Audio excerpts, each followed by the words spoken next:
What's up? What's up? What's up, everybody? Don't steal my shit no more. I didn't hear you snap. Your little punk ass snap. What up, everybody? Welcome to another episode of Cultivated Ignorance. I am Will, the hostess with the mostest. Oh, your hostess. That's accurate. Yeah, you got No, it. it's HOST EST. No, you said what you meant. Hostess. Host. Good to see y'all again, man. We back at it. Another episode of Cultivated Ignorance. Yeah, I'm excited. Well, how you doing, man? You good? I am living, my brother. Bro, we got 11. Still on this quarantine work schedule out here? Oh, it's lovely. Wake up 7:55, go to work at 8 o'clock, baby. Brush my teeth about 20, 30 minutes into my shift. Intermittent naps throughout the day. Whoa. We don't do that now. Bro, come on, man. Your boss ain't watching. You can. No, we don't do that. All right. I'm a model employee, even though I'm working from the house. A model sleepy employee. Nope, I don't know nothing about that. What's up, everybody coming in? Jonesy, Star, Mike, what's up, y'all? What's up, Dom? We got a good show for y'all tonight. Yeah, we got a good show for y'all tonight. We're gonna talk about money and marriage. If millennials are out here getting married for love anymore, or if we just trying to get paper chase and get with somebody who can hold us down. Will has been married for several years now to his sugar mama, who supplies his entire lifestyle. He's loving it. I'm eating, baby. I'm eating. That's all that's important. We holding it down during this Corona thing. He's doing this thing. We did want to let y'all know real quick though, like a couple things. Number one, tomorrow night. What we got going on tomorrow night, Will? Do the people know? We are doing another pre-battle. Now I know everybody saw me slay Mike in the first one. Okay. We're gonna start with lies. No, man, tomorrow night we're doing another pre-battle. This is especially nostalgic for all the people who was in high school and grew up in the early 2000s. Oh. Bro, this time we bringing you Nelly versus Ludacris in the pre-battle. I'm gonna be repping the Saint Lunatic himself, Nelly. Mm-hmm. Mike gonna be repping Ludacris back for the first time. Kill him. I already know I'm gonna kill him. You must be crazy. Not a competition. Must be crazy. Nelly had hits. And I'm gonna out hit you again. So I'm telling you my tactic from the jump. Whatever. Man, it's gonna be great, man. Y'all gotta join us 6:30 p.m. tomorrow night. We're gonna be in full attire. Mike gonna braid the dreads up. Bro, I'm not promising anything. Mike gonna wear a little cap. He gonna wear a lace front with braids. A lace front? I'm gonna be in full vocal attire, with a grill and Air Force Ones on. But if you find a grill for tomorrow's battle, I will concede the victory. I'm gonna get a mouthpiece. I'm gonna spray paint it silver. All right, no, I want to actualize grill, authentic. Nah, man, it's gonna be lit, man. I'm gonna win again as I won the first time. I was listening to this earlier today. The shit was just pure fire. I had old white people I was driving past, like just going crazy. No, they weren't. Yes, they were. Yes, they were. That was that skit off word of mouth. That was not real white people. No, brother. They reenacted the skit. It's just gonna be amazing. Man, so if y'all enjoyed the first one, man, and even if y'all didn't catch it, please tune in tomorrow, 6:30 p.m. We'll be back with all the jams from some of our favorite artists when we were younger. So. Yes, please tune in. And if y'all keep liking them, man, we're gonna keep doing. We're gonna keep doing it. I know y'all loving it. Y'all was lit last time. Y'all be lit tomorrow too. That's gonna be dope. And then one more quick announcement. We are moving our ignorant reviews. In case you don't already know, we've been reviewing our favorite TV shows, movies, music, all that good stuff for a while now. We just started doing ignorant reviews as its own segment. We're moving it to the Patreon as exclusive content since we done got y'all warmed up. And we're moving it to the Patreon now. You definitely want to sign up right now. You can see these episodes for as little as $5, only $5 a month.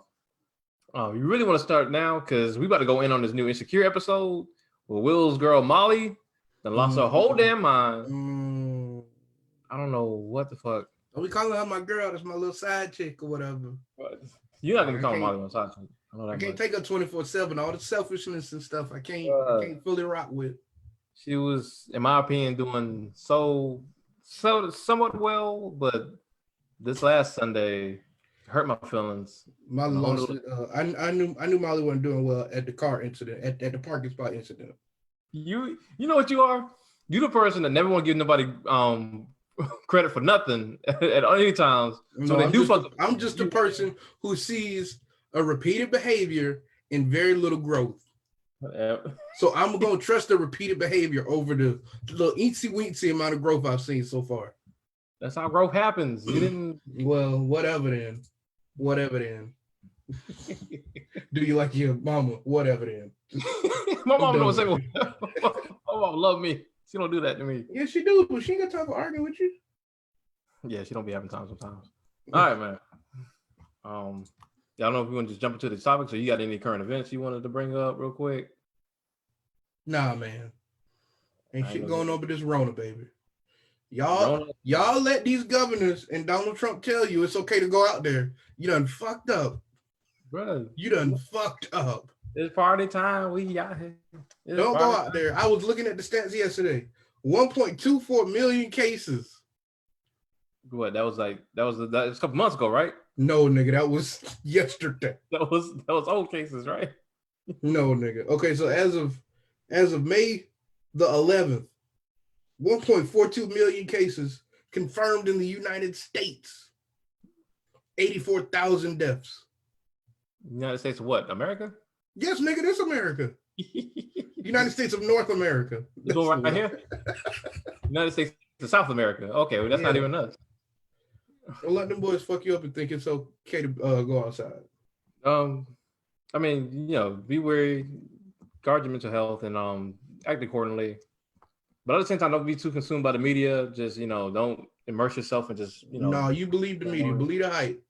No, I'm saying like you gotta watch your consumption of the shit. Like it can be very. No, man, summer is canceled, niggas. Summer is canceled. Save your money, stay at the house, pay off some of that debt y'all up your eyeballs in. Do pay off your debt. That's a great tip. That's a great tip. We got an episode about that because me and Will are trying to do something about our just our wealth out here. There you go. Call it what it is.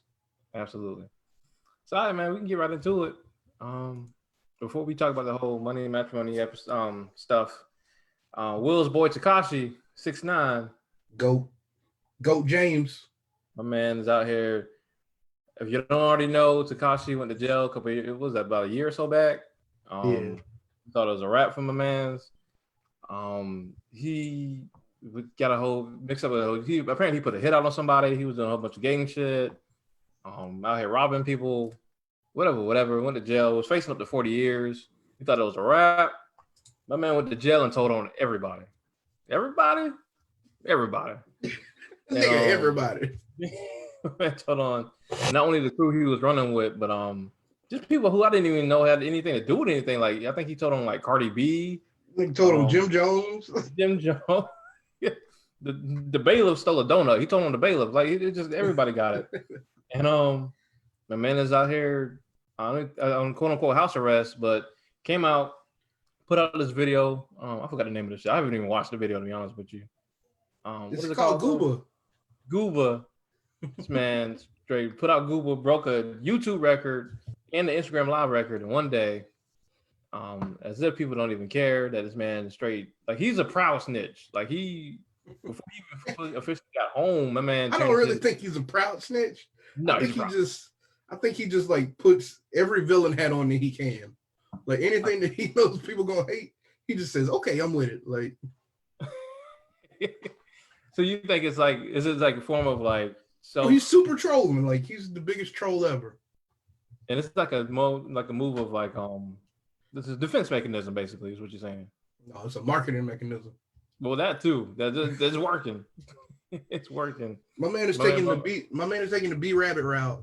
And if y'all say anything bad about him, he gonna expose it himself. So he's gonna use it against you. So what were just your general thoughts, man, on just this man just coming out here? I thought, like I said, when I heard he was getting out of jail, I was like, what is he gonna rap about? Ain't nobody gonna believe him. He ain't gonna get like it's just gonna be a wash. Like he's just gonna try to do something and People gonna be like, yeah, I remember that guy. He's trash now, and that's I'll be be a rap. honest, man. I'm gonna be honest. It doesn't matter what he raps about because all I hear is energy over beats. Basically. So as long as he keeps delivering that, like I think people gonna keep vibing with it. But even Because I in that, can't tell you hardly none of Tekashi's lyrics. I can't tell you, but I just know it's a whole lot of gang shit. And But I'm that saying, should like, sound fire. That should be sounding fire. I mean, what does it say about like the current state of hip hop though? Like, I was telling you, I feel like back in the golden age, or quote unquote golden age, if it came out that like Jay-Z or Nas or whoever like just snitched on his whole crew and tried to come out here and rap, like would he even have a career anymore? Would he even be considered the GOAT right now? The way hip hop was looked at back then versus now. Fuck no. But it's a different time. And I don't know if people have like high standards anymore for like the authenticity of rap. I don't think people care. I think people digest it as entertainment, especially since the fact that a lot of these niggas now don't be talking about nothing except for partying and drugs. Right. I think people just listen to it without much thought. The same reason lyrical rappers ain't as popping as as they used to be. Especially more so mainstream, but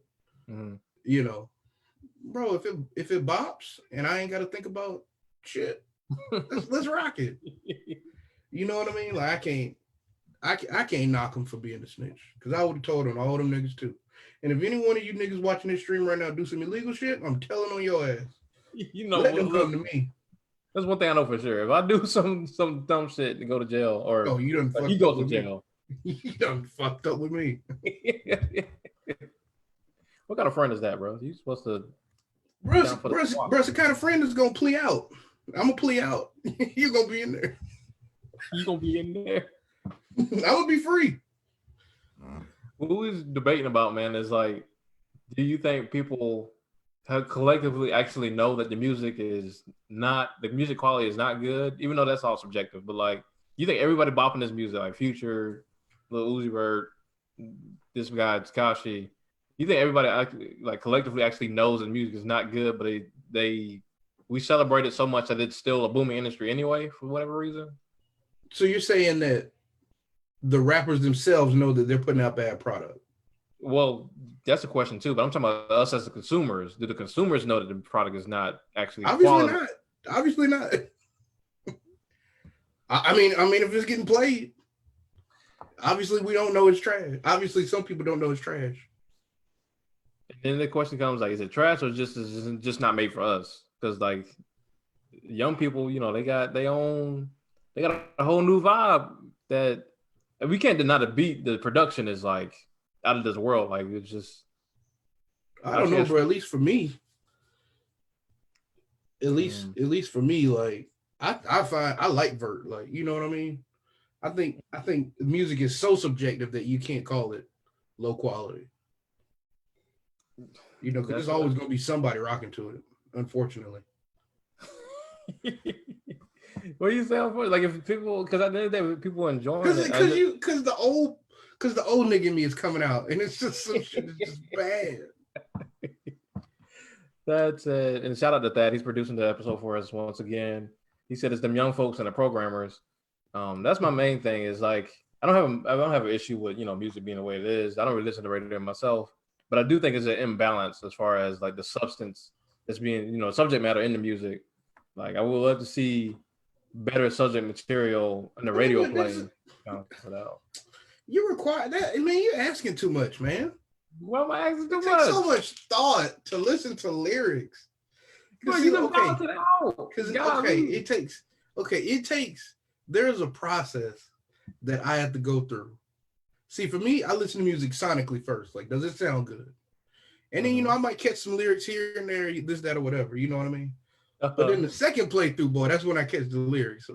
But I'm telling you, boy, if it don't catch my ear the first time, you literally go out the door. As far as radio play, you're getting all the sonic like ear catching shit right now. You're only getting that right now as far as radio play. So you can't balance the scales a little bit. That ain't right, man. What ain't right? That ain't right. That ain't right, man. Nicki Minaj is the greatest rapper of all time. Who? Nicki Minaj. Okay. Who else in the top? Drake, Tootsie Slide, one of the greatest songs of all time. I'm about to cut your video. I got control over the video. I can cut this shit off. I know you did that plug in shit earlier. Bro, but like, man, let these little niggas rock, man. I'm fine with that, but at the same time, like with Dad's point about the programming, like when you're constantly fed these messages, it does do something to your brain. Like we can't deny that. Like it sinks in. You start to feel like you can relate to it. You start to, engross that in your everyday behavior, and that's what I think is detrimental. Like it just needs a little balance. Just a little balance. We have great musicians out here, and then thanks to the internet, we still have access to these musicians. I'm not saying there's no good music out. I'm just saying as far as like the radio goes, and I don't even know how much the kids listen to the radio anymore, but like we could just balance out what's getting the main play a little bit more. Just a wee bit. No, we good. Let these little niggas rock, man. I'm fine with that. So, I mean, what do you? I know we talked before. You said you don't really see it ever happening. What I'm proposing, like because I feel like because history repeats itself, we can kind of tilt the other way down the road. No, to where this stuff kind of gets played out when this generation gets older, and they want to. When this generation gets older, I hope they'll be like us a little bit, care more about lyrics, but I can't really expect much from, Soulja Boy that came out in 2007, they ain't too far behind us.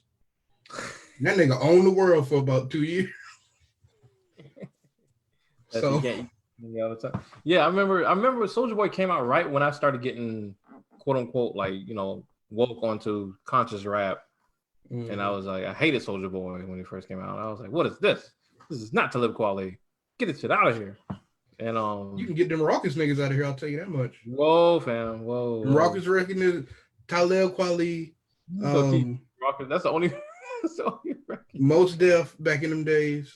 You a piece of trash. I count Common, the Common with the hat on, that little stupid ass hat he had on.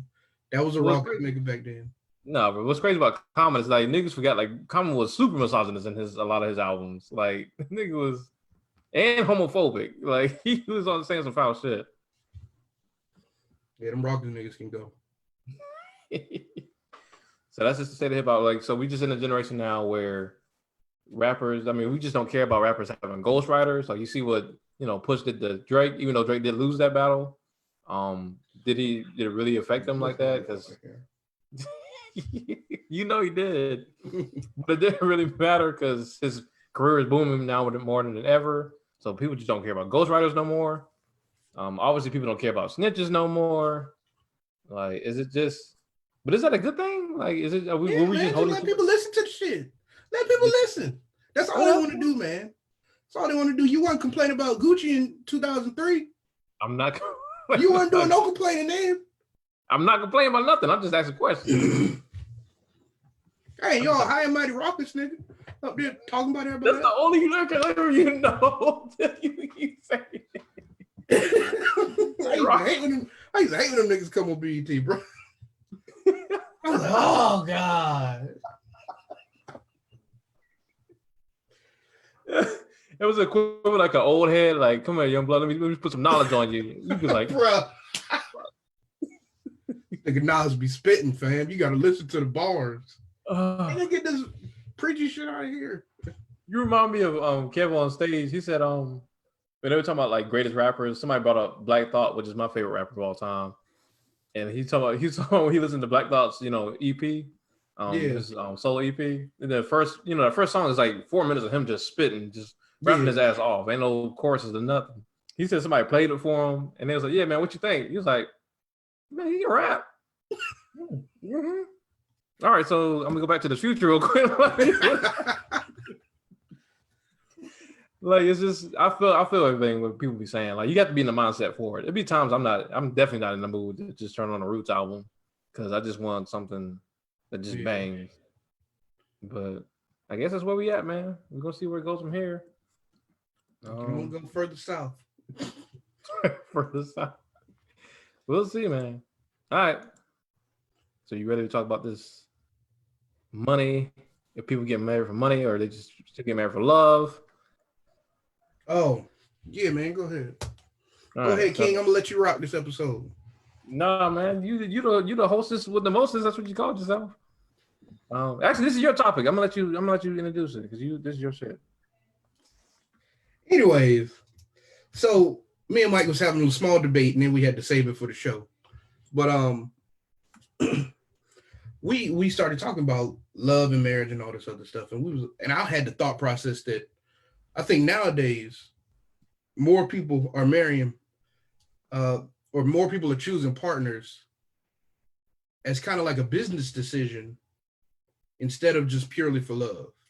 Mike was like, nah, it's all about love, this, that, and the third. No, and I was like, bro, but you got to figure in, like, how people can advance the other person, how our bills gonna get paid, this, that, and the third. Mm-hmm. So I guess we'll toss it back out there since we kind of stopped.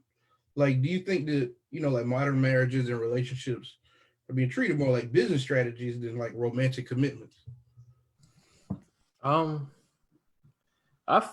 Personally, I felt like it was starting to go towards the business strategy from my personal experience of seeing people, because just knowing how millennials are, as the studies show, like our biggest setback is just not saving money. Like we just don't know how to save money apparently, let alone manage it properly. So I felt like people were trying to, get married more so for money purposes or business purposes, because it just looked at it like it's a secure way out of a bad situation. And but like I actually did a little poll on my Facebook just to see how people felt or whatever. I had like, what was it, like 21 people said like romance is the first thing in their mind when considering a potential marriage partner.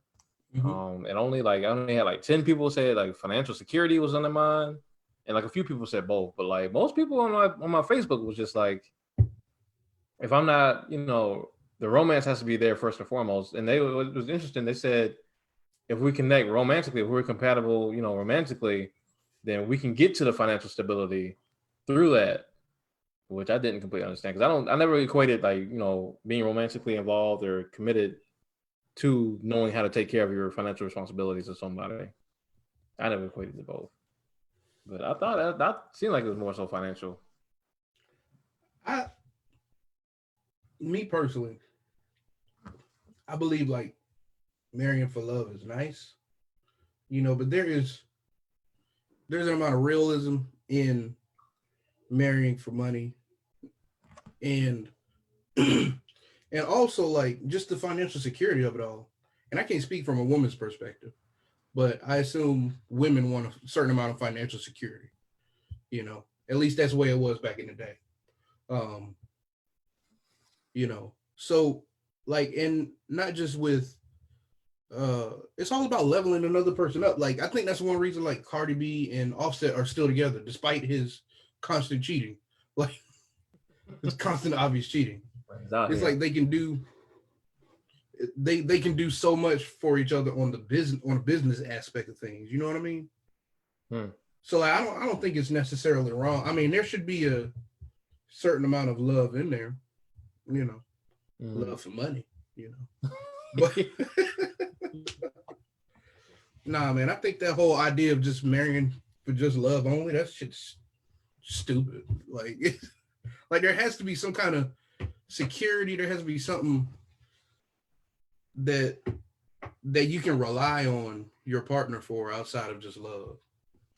Well, I guess when you ask the question, it's more so a question of like, as long as not that the person is broke, per se, but do you just put y'all's romantic compatibility over any potential for them to grow down the road? Like they might be just straight right now, they might be good right now, but like, so do you look at the potential for that to grow further, or like their ambition to push that further when choosing a partner, or is it just completely like we're in love and they're good, they're a manageable adult right now, so it's good, so I'm just move forward? I think that's more so the argument versus like just finding somebody who's just broke and you just fall in love with. Just it's hard to fall in love with broke people, I guess. I don't know, man. I don't know, bro. Ask Issa.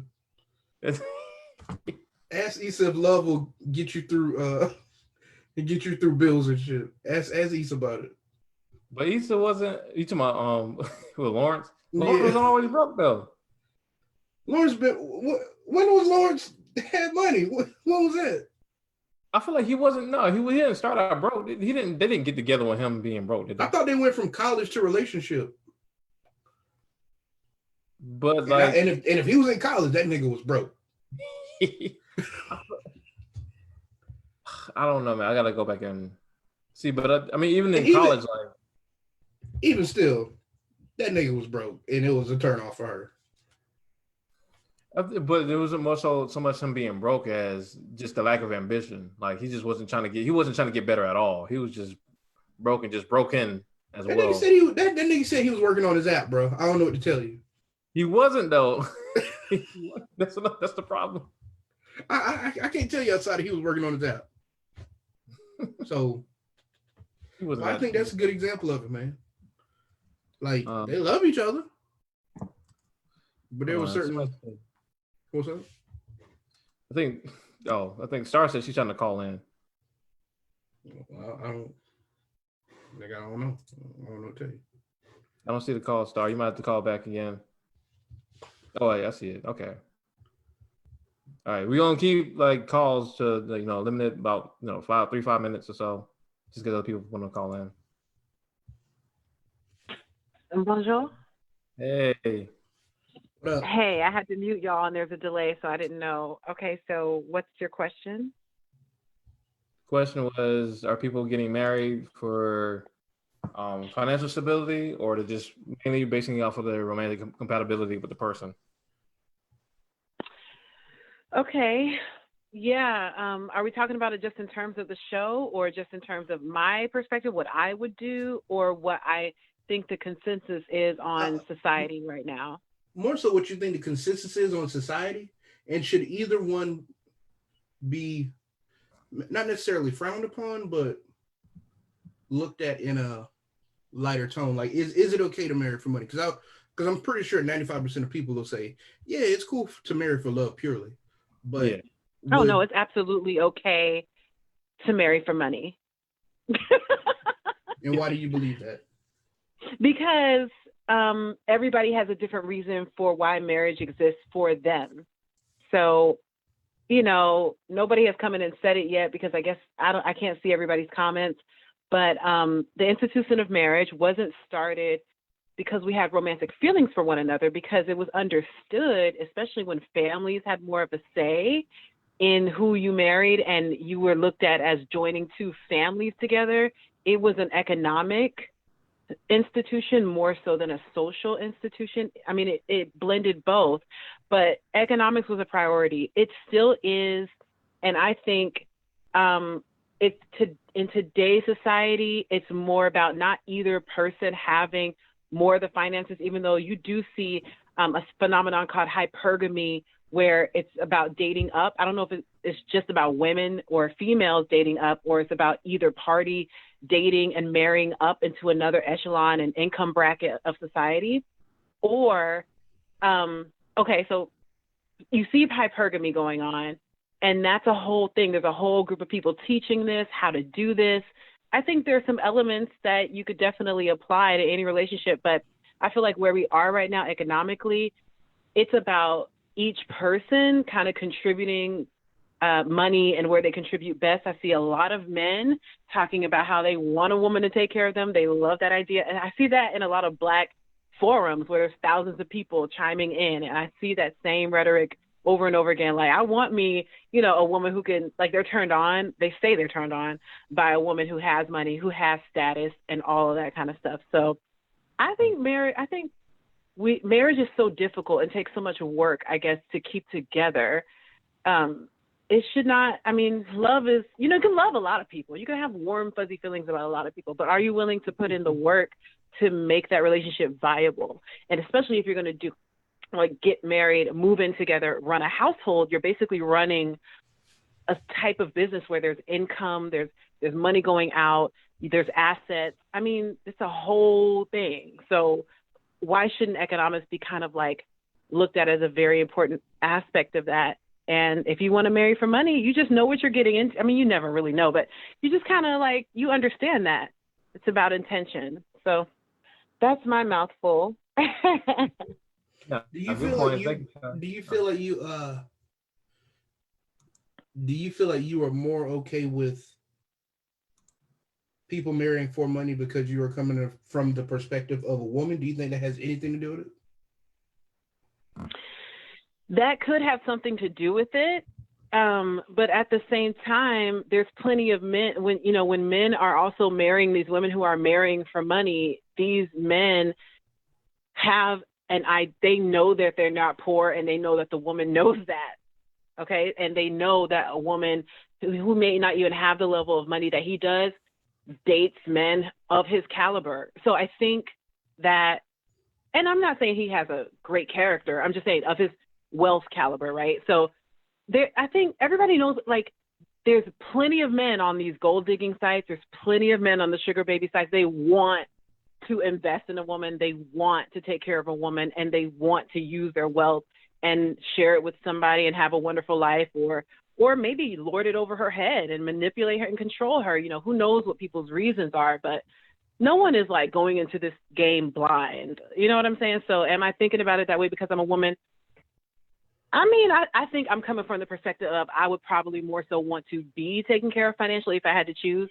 But like over time, I've really, Black women are starting businesses more than any other group of people in the world. So that is a challenge for me. That makes me feel like I should get in that game too and see like how much of a contributor I should be, kind of like as a self-development challenge for myself. So I am ambitious in that way, but I would definitely accept being taken care of. And I definitely feel like I would love that. And I would love someone who could do that. Like, how could you even love someone or be in love, and be passionate about someone who didn't have the means, or better yet, didn't want to? I mean, to me, that is just, I think even physiologically, I don't think that would do it for me. So it's not about, oh, you have to be rich and own a mansion. I wouldn't even want to live in a mansion. Like too many rooms. But I think passion and ambition is very important to me. And that can show up in different ways for like how I'm attracted to it versus how someone would be attracted to it in me. Word. That's a good thought. Thank you, Star. That was very insightful. Thank you so much. Okay. Appreciate you. That raised a good point in my head. She said, so she was talking about men pursuing women, because women are, like you said, the highest growing entrepreneurs right now.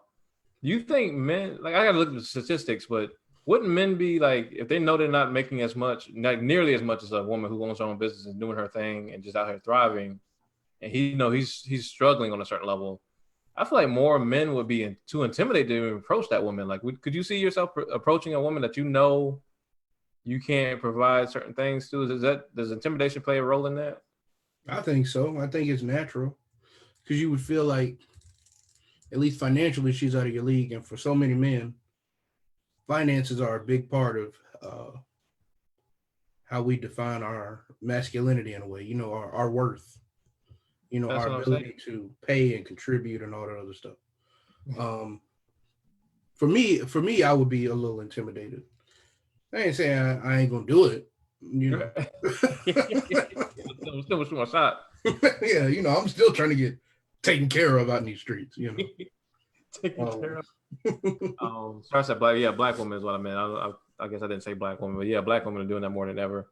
And I see a lot of black women like just vocalizing how frustrated they are when they do have to quote unquote date down to a guy who's not as successful as she is. I see that a lot as well. I would love to look up the studies on like the actual amount of men that are marrying women who are more well off than they are, and see how that is. Yeah. Okay, let me make sure I didn't miss anything real quick. As far as women feeling entitled to a man's money, who they're involved with, you wanna open this up? Oh, there's some dark shit here. Okay, so I had recently checked out a podcast. Great podcast, by the way. Horrible Decisions. with Weezy and Mandy. Oh yeah, Great shout out to them. great podcast. Talk about women empowerment through sexual liberation, all this other stuff. So episode 69, they hosted a guest, Raquel Savage, and she was speaking on the fact that she believed that women should have access to men's money if you are involved in them on any kind of level. If you are giving them your time, you should have access to their money in some form or fashion. It's really trippy and it's really scary. I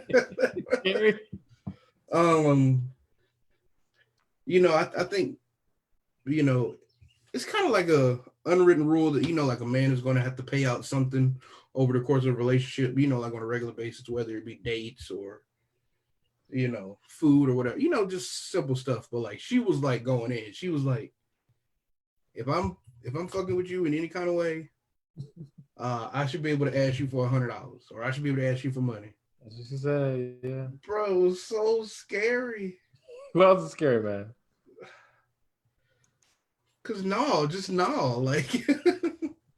But at the same time, like I don't really. I knock it on like. I knock it. Like, well, you do have to give like the backstory of why she believes what she believes. Do you remember everything she said? I know. I can't remember fully in detail. You better with details than me. So I remember some of the things she mentioned was like just the historical general oppression that men have put on women in general as being a reason. Another one was like her, giving all her, this time and energy and effort into being with you is all taxing and she should be compensated. And those are the main things. And also like she expects, like she said, she mentioned something about expecting dudes to live up to the standard that her dad made because her dad takes care of whatever she wants and everything. So those were some reasons and stuff like that. But at the same time, like for those reasons, like it seems pretty interesting, and that's all I'm going to give it. Like I'm just only going to give it the interesting level. Like it gives me thought. I'm not going to necessarily agree with it. But for that reason, and I kind of see it nowadays, like, I keep saying this over and over, but like if vagina was available for purchase, it would be sold out everywhere. Like it would just be off the shelves. Because like you see like these chicks with OnlyFans, Instagram models popping. Mm-hmm. You know what I mean? And I'm saying this more so on a sexual level. Like you really see women like harnessing all the power that they have to, get what they need in a way. Mm-hmm. Especially monetarily. So if it's in terms of that, like, I kind of agree with it. I think niggas got to stop going so hard on these OnlyFans subscriptions.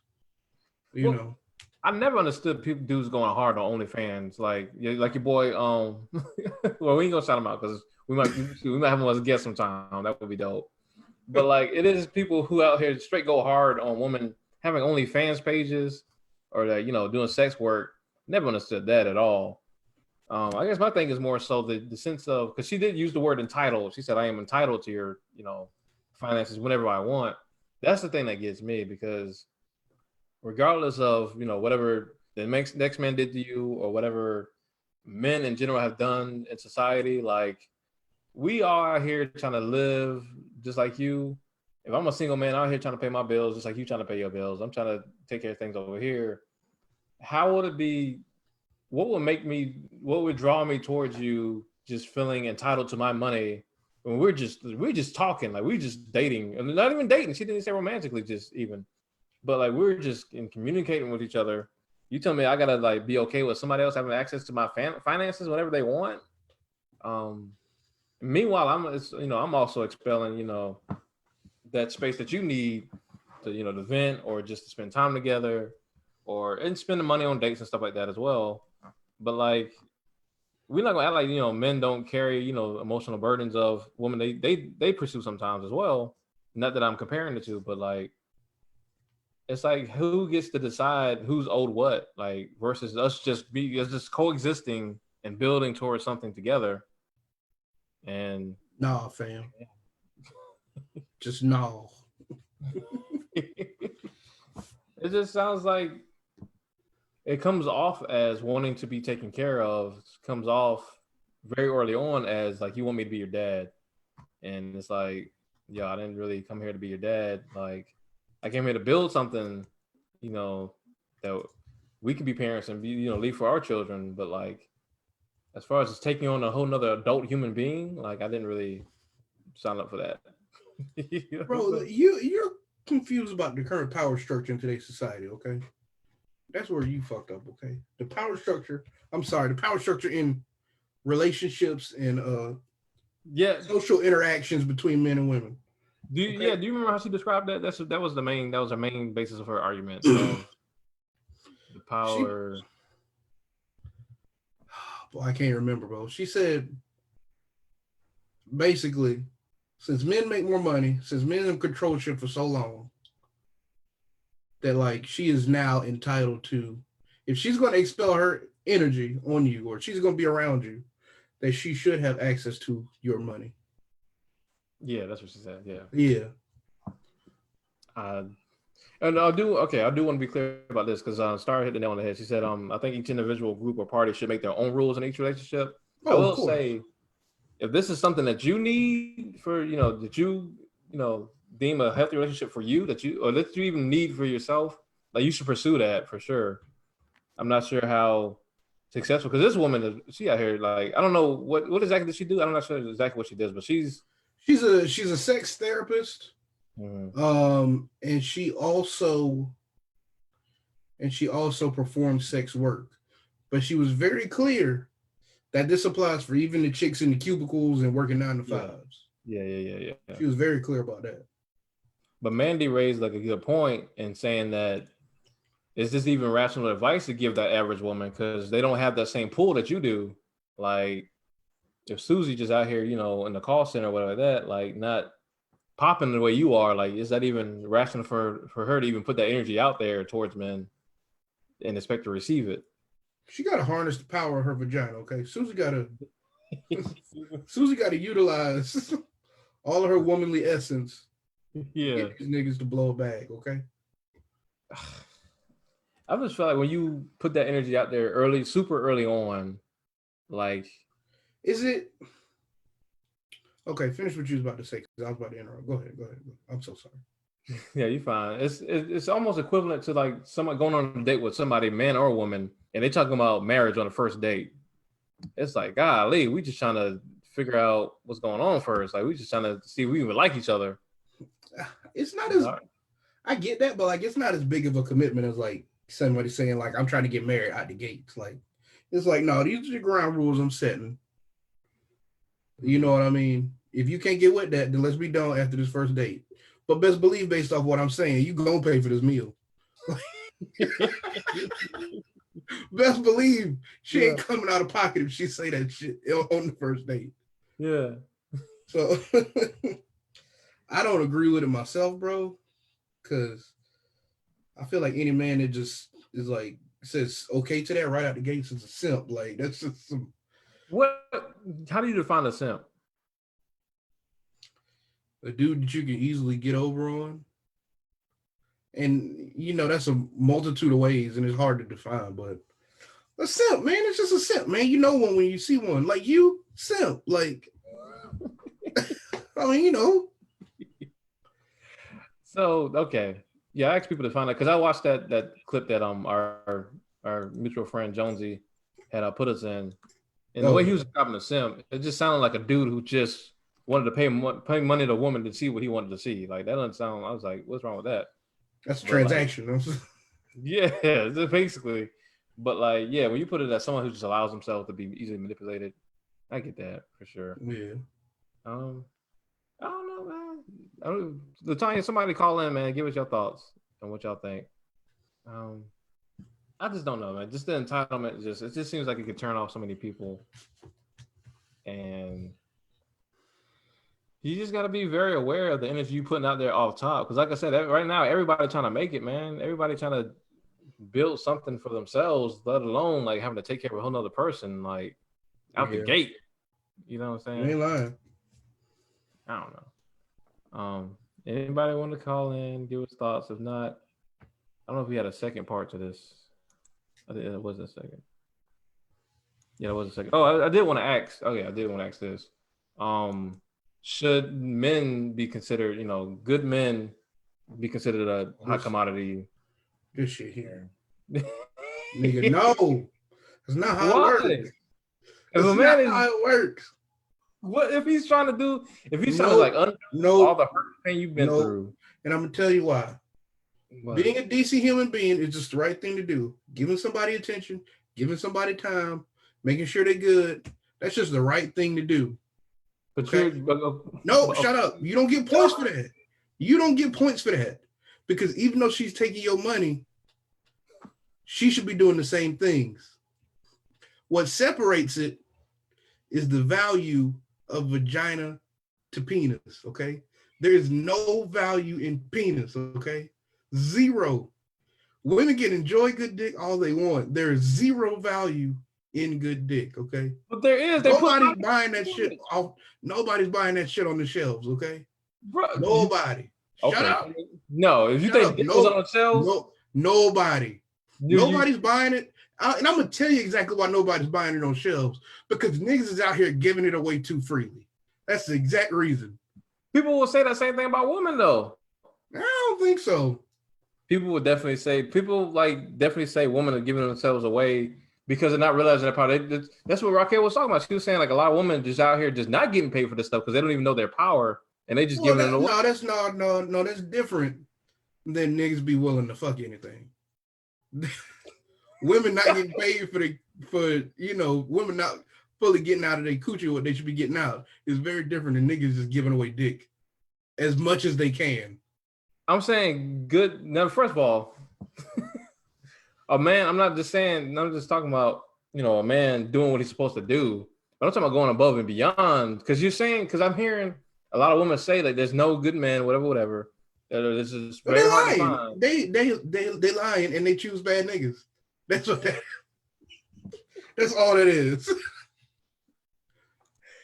Bro, but I don't think they will just lie about that. I don't think they would just choose to be miserable. I don't think the average woman. They're not choosing to be miserable. They're choosing to choose bad men. They're choosing poorly. Why would they choose bad men if there's good men? Because they don't know. Because they don't know better. Bro, shut up. No, I'm being serious. That was not a joke whatsoever. There are some people out here who choose bad people for whatever reason. That's always going to exist. But I'm saying that generally speaking, I don't think any woman would choose to be miserable if she felt like she had a choice. Absolutely not. Absolutely not. I don't think anybody would choose to go into something knowing that shit's going to go south. But there are people who are attracted to bad things, to toxic parts of people for whatever reason. That is very true. Yeah, that exists. And they may do it like people who like, oh yeah, I want a hood nigga. Oh well, okay, well hood niggas usually doing some wild shit. That's it. Doing some fuck shit. But okay, well you attracted to hood niggas. Okay, well that's what's gonna happen. There's a high chance that happens to you. I'm saying that most people who do that are the ones saying that there's no good men out there, and this is very what they have to say. I agree with that. So that's what I'm saying. So if you're saying there is very little good niggas out there, then the good ones will be a commodity, would they not? Nigga, no. Nigga, no. I give up. Being a good dude is not a commodity, just like being a good chick is not a commodity. You're just supposed to be good. You're just supposed to be good. Vagina is a commodity in itself. Vagina is, but not being good, not being a good person. So you're saying that men aren't actually valuing women in general, we're just objectifying them. Men aren't valuing themselves, okay? Men don't value their penis like it's a commodity. Therefore, it has no value. I disagree. I feel like blame Future and all these other niggas that got 4, 5, 6 baby mamas, okay? Blame these niggas. Don't blame me. I'm just here to deliver the statistics. Okay. I'm Fauci. Okay. I'm not gonna sugarcoat shit. This is what it is. Okay. We got a global pandemic of niggas giving out too much dick for nothing. Okay. Sitting here telling them they're not a commodity. Huh?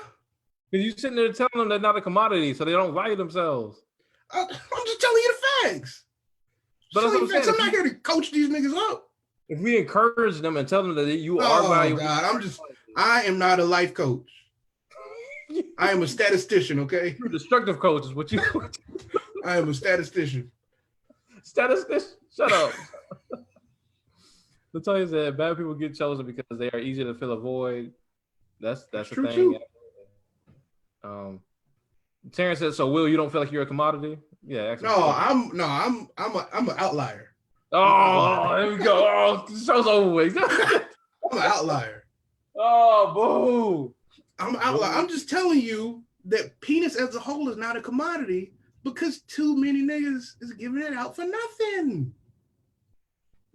Bro, honestly, didn't sex studies show that women are just as, if not more, like sexually active than men? Like, I'm pretty sure that is the case. But if that is the case, then we got to keep up these lies like the women and act like we virgins. oh my God. Oh, Mike, she said, am I a commodity? Terrence said, am I a commodity? Don't answer that because he's going to come. Oh, that's for him to answer. I can't do that. I can't coach up these niggas. I can't do it. In short, Will says, if you have a penis, don't value yourself. Just give it away because that's what you're going to do. No, anyway. that's not what. That's you a liar. That's not what I said at all. You're going to do it anyway. If you have a penis until other men, if you have a penis and you value yourself until other men value themselves, your penis is worthless. Okay. I don't agree with that at all. That's even more reason to value yourself. Golly. We done. We got to get to this thirst of the week. Unless somebody wants to call in. We're gonna get to this thirst of the week. This guy's fucking worse. Let me see. Thirst of the week. It's all my fault now. Yes, it's your fault, Amanda. Where we at? Thirst of the week this week is my good friend, awesome person, Miss Sade Natadu, who's a phenomenal model as well as a poet. Just a general dope ass person. She's been out here doing this model thing for a hot minute now, and she's just dope as shit, man. I met her at one of my shows, Blue Note Poetry, which is coming back in July. Look out for it. She came through. She spit a poem. It was dope. We became friends afterwards. We're supposed to be doing some photo shoots in the near future, hopefully. But she's just very, very dope, man. You can check her out on her Instagram at Sade Natadu, as well as YouTube, where she does like model life discussions, clothing hauls, hair tutorials, all that good stuff. Just Life and Times was just a beautiful ass Black woman. Go check her out. She is the shit. Greg in the comments agreeing. Who you agreeing with, Greg? Me or Will? You agree with me because I'm out here preaching facts, baby. I don't know what else to tell you, but I'm giving y'all the real. Get out of here. Yeah, please check her out. She is insanely dope. That is on Instagram at Sade Natadu. If you don't know how to spell her name, SHADAENOTADU. Very, very dope. Couple other quick announcements. Like I said, tomorrow night it's going down. I'm beating Will's ass again in these battles. No, you're not. 6:30 p.m. Unless you go back to the braids, you don't stand a chance. Bro, I don't need. You know what? I'm going to cut my hair off just like Ludacris, so I can be real committed. I'm cutting shit off. So I can be okay. in there. Tomorrow night though, 6:30 p.m. Eastern, we're back at it with another battle. Will has Nelly. I got Ludacris. Bro, this is the hardest it's been to narrow down to 10 songs. Like it was hard last week. It's dark, bro. But like, yeah, they got some bangers, bro. Greg Thomas, you already know Will is preaching the good book. Greg, get out. Get out. Oh my God. Get out. My guy. Who's gonna agree with him? Yeah, check us out tomorrow night, 6:30 p.m. Eastern, right here, same spot. Also, remember that the Ignorant Reviews are moving to Patreon. You definitely want to check us out this Sunday. Like I said, just if you're watching Secure, if you watched this last Sunday, devastating stuff. We don't know what's gonna happen. It's gonna be lit. Thank y'all so much for joining us for another episode of Cultivating Ignorance. We love y'all. We appreciate y'all. We'll see y'all next time, tomorrow night. Patreon. Patreon. Hit us up, patreon.com. There are real expenses involved with bringing y'all this stuff. There is. We're going broke. We're still here. Love y'all. See y'all next time.